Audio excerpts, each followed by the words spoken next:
Hey there, beau crew. This is Jennifer, and I'm here today to teach you about artist trading coins. Thank you for buying our beau Creations kit, which includes the Indigo Blue Collector's Edition ATC coin stamp. So let's get started. You may want to gather some additional supplies from your stash, like some inks, but if you don't have any, that's okay. Everything you need is in the kit. As we get started, we are going to find the round coins. Those are the ATC coins. And we are going to measure how big the paper needs to be to fit onto your coin. So what I did is I just simply placed the coin where I wanted it on the paper. I turned it over to the back and I drew a light circle with a pencil so that later on I know exactly where to place the coin.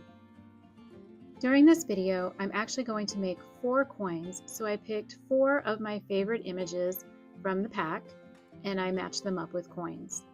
I'm going to use some of my Indigo Blue Grab and Go glue. I like this glue because it is very tacky and it will grab right onto those pictures and glue them down. So I'm going to use a paintbrush to spread on this glue. And since the glue comes in a little tub, the paintbrush is your best method for getting it on there. If you have little tiny glue bottles, you are welcome to transfer the glue over. However, paintbrush usually works just fine when you're doing collage.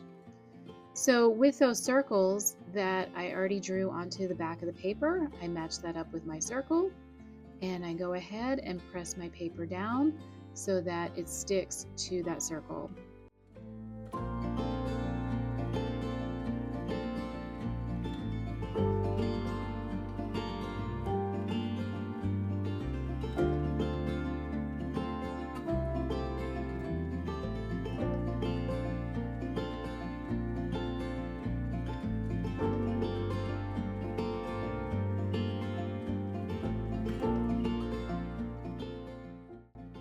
You can pause the video if you need more time for that last step, but I'm going to move on.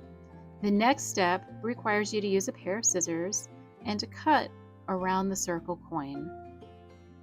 You can also use a sanding block if you wish to do that, but cutting around the coin works just fine. This will just remove the excess paper.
Now that the paper is cut out, I'm going to use my beau Creations sanding tool and I'm just going to sand off any extra rough edges that are left on the paper.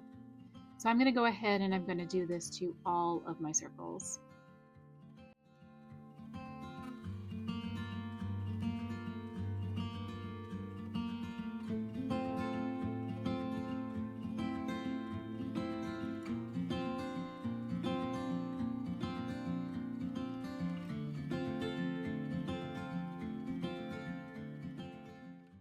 I'm now ready to begin decorating my ATC coins using a variety of mixed media.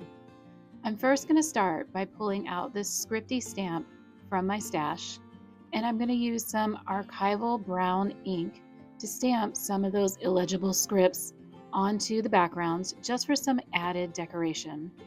You do not need to do this step, however, it does help to complete the look of your ATCs. I am using archival ink from Ranger because archival ink is oil-based, meaning that it will not mix with water. So if I use any other mixed media that is water-based, it will not take off the ink from that background. and I don't want it to take off that ink, or I don't want it to smudge. If I wanted it to smudge, there are other types of inks that I could use, but since I don't want it to smudge, I'm going to use this archival ink. It can sometimes be a little tricky to figure out exactly where you want to place your stamp, but you really don't have to overthink it. When you work with mixed media, the goal is to build layers, and that's exactly what we're doing. We're building another layer that will give your project a little extra dimension. If you need some extra time, this would be a great place to pause the video.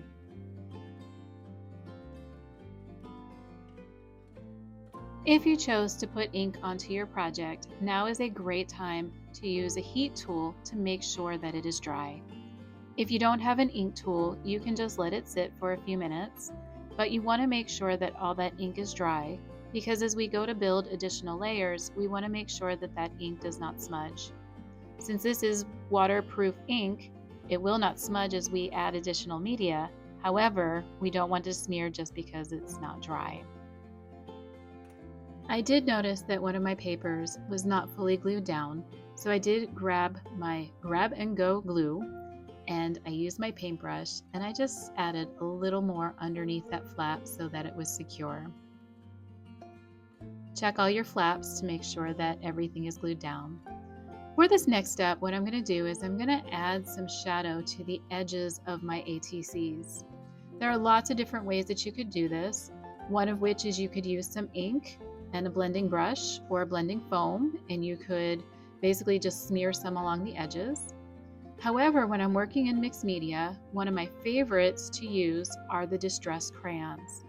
Basically, the distress crayons are not crayons at all. They don't have any wax in them, but they are a thick pigment that when you add just a tiny bit of water to it, you can actually smear it and move it around. So again, this is why I had used the waterproof ink before, because I knew that adding my crayon, I would be adding some moisture to get that crayon to smear, and I didn't want my ink to smear. So I went ahead and I added some gray distress crayon to a couple of these, and then I'm going to use my brown distress crayon for the other few. So right now, you can go ahead and use some inks or some crayons or any other medium you have in your stash to add some shadow to the edges.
To use the gilding flakes, we are going to need the gilding glue, we're going to need the gilding flakes, and the gilding sponge. It also helps if you do have a thick brush that you can use for pouncing. To achieve this look, I am actually going to use these stamps that I have in my stash that have these little sayings. So right now, I'm just simply finding the sayings that go with the girls.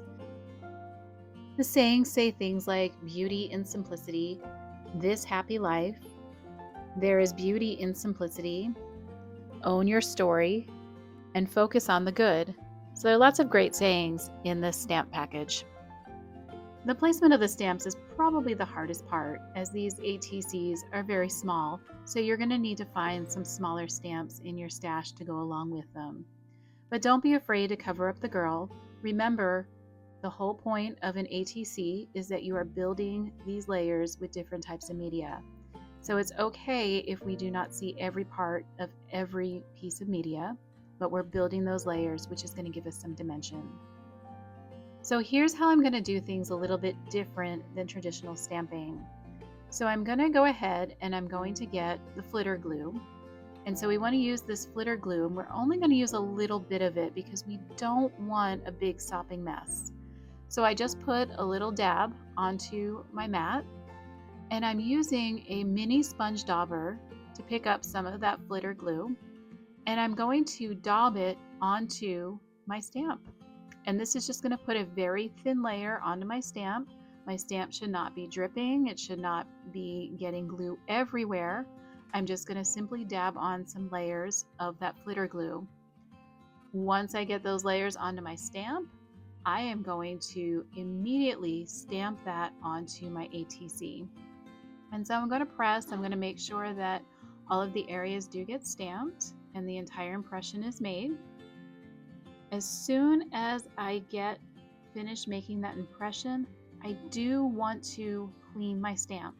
If I allow the glue to continue to sit on my stamp, it will ruin my stamp. So right here, I'm using some of our Beau Creations stencil and stamp cleaner, which works very well to remove that flitter glue from the stamp. Again, you want to make sure that you get all the glue off the stamp, otherwise you are going to ruin your stamp. I do want the flitter glue to dry slightly because I just want it tacky. I don't want it to be wet. I don't want it to be slide around, because what I'm going to do is I'm going to be putting those gilding flakes on top of that glue, and I don't want my flakes to be sliding around. I want them to grab on to the glue that is there in the shape of the stamp, so that when I remove the excess flakes from the stamp, it is going to reveal the exact stamped image. So I'm going to go ahead and I'm going to stamp another one of my ATCs while I wait for that first one to dry. And so I'm going to go ahead and place this on there. Again, I want to make sure that I get a really good impression so that I have the entire stamp on there. And I'm going to go ahead and quickly clean my stamp so that I don't leave the glue on there and ruin my stamp.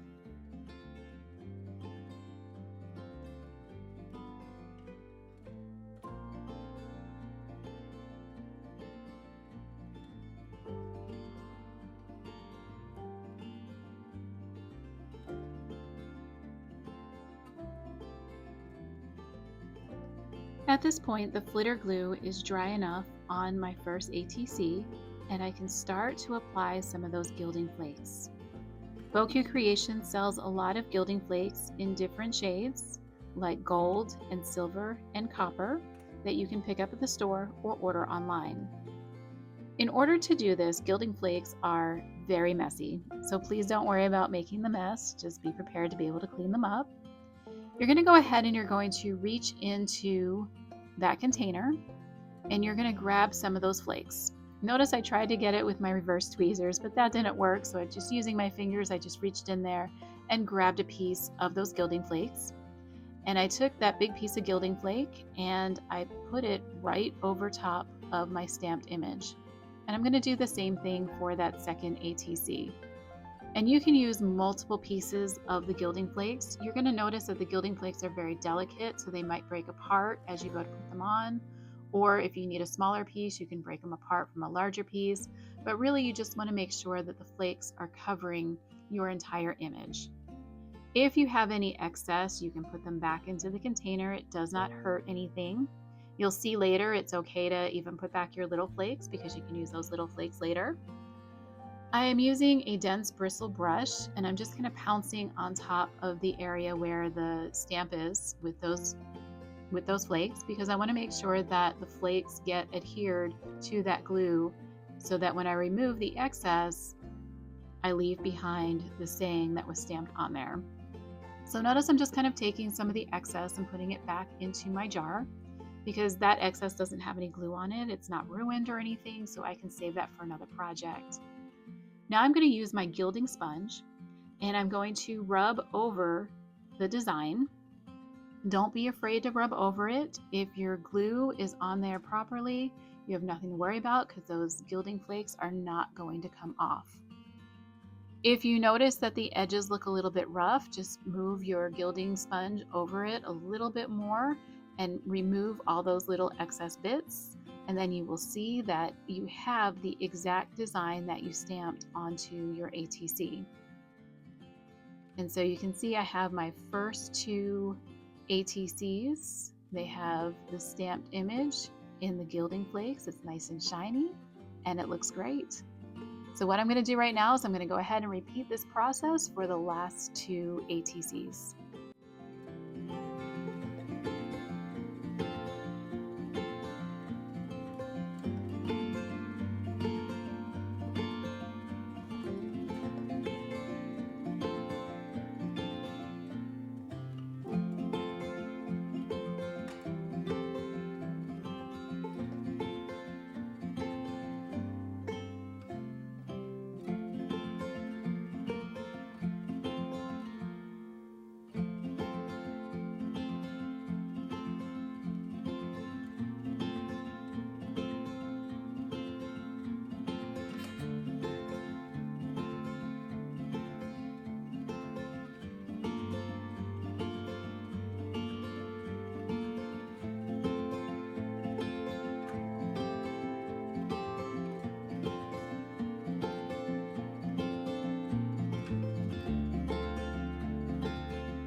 Now it's time to clean up your gilding flakes. Don't worry about the mess. Nobody ever said that crafting is a neat process.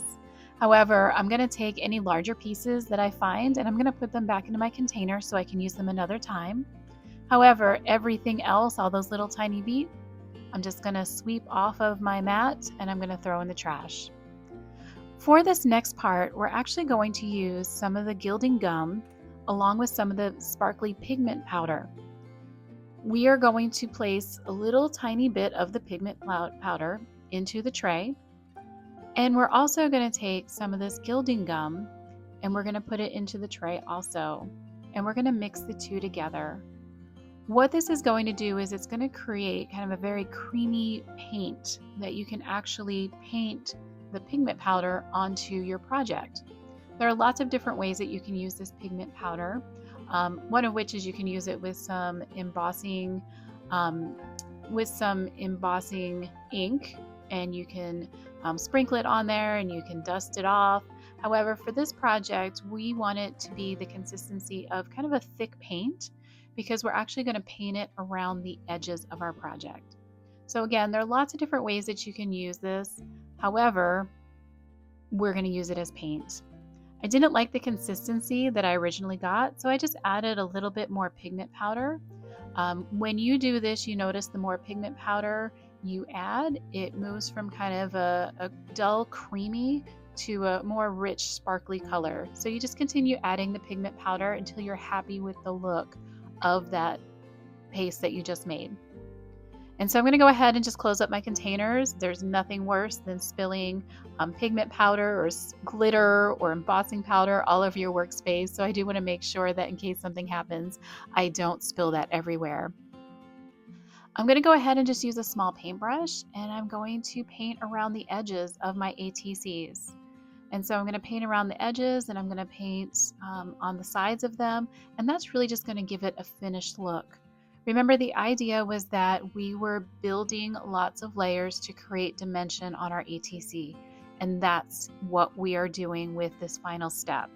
By adding that little bit of gold leafing around the edge, it is really giving it some extra pop. So I'm going to go ahead and I'm going to use my paintbrush, and I am going to add that gold paste all the way around the edge of my ATCs.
Now that all of my mixed media layers are finished, I'm just going to give it one quick zap with the heat tool. I just want to make sure that everything is nice and dry, because I would hate to have done all this work and then go ahead and touch something that's wet and smear it all up. Now comes the best part. We get to use this absolutely fabulous stamp from Indigo Blue, which is the collector's edition number 23 ATC coin. And so when you stamp this onto your coin, you can then go in and personalize this ATC for the recipient that you're going to give it to. I love that you can even number them, so it makes it almost like it's a collector's item. It can be number 1 of 4. This is my collection of 4 of these vintage ladies. And so I'm going to use some archival ink. Again, the archival ink is waterproof because it's oil-based. So I am choosing to use the archival ink for this process. And so I'm going to stamp it right there on the back of my ATC coin.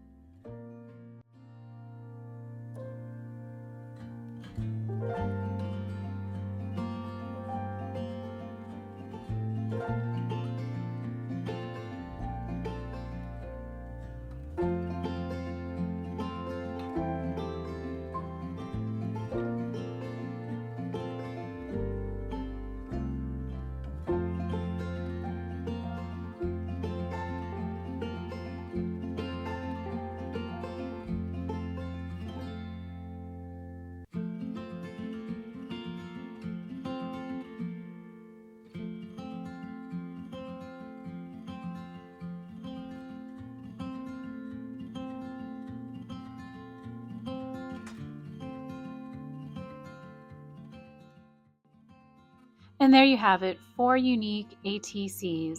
Those are artist trading coins, which is a unique way to display your crafts or your artwork. Thank you so much for spending time with me, but even more so, thank you for purchasing this kit from Beau Creations, which is a small woman-owned business. If you enjoyed this project, please post about it on our fan page, The Beau Crew, and go back to our website, www.beaucreations.com, to see what other fun projects we have in store for you.